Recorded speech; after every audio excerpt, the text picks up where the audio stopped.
পুজো উপলক্ষে অথবা অন্য ধর্মের মানুষের কোনো ধর্মীয় উৎসব উপলক্ষে কোনো খাবার যদি আপনাকে দেয়, সাধারণ খাবার, তাহলে সেটা খাওয়া আপনার জন্য জায়েজ। সাধারণ খাবার দিলে সেটা খাওয়া আপনার জন্য জায়েজ আছে।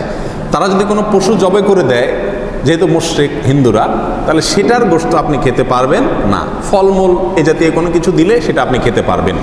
কিন্তু পূজার যে প্রসাদ, সেটা বিশেষ খাবার, সেটা মূলত দেবতার সামনে পেশ করা হয়ে থাকে।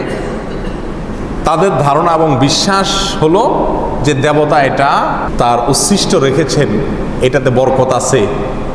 তারপরে সেখান থেকে এনে তারা তার সামনে থেকে এনে নিজেরা ভাগ বটরা করে নিয়ে যায়।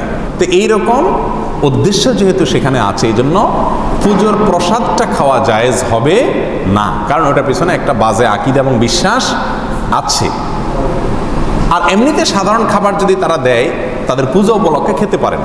আলী রাদিয়াল্লাহু তাআলা আনহুর কাছে নাইরোজ উপলক্ষে, নাইরোজ মানে হলো মূলত নববর্ষ, অগ্নিপূজকদের ধর্মীয় উৎসবের দিন উপলক্ষে হাদিয়া পাঠানো হয়েছে, তিনি সেটাকে অ্যাকসেপ্ট করেছেন।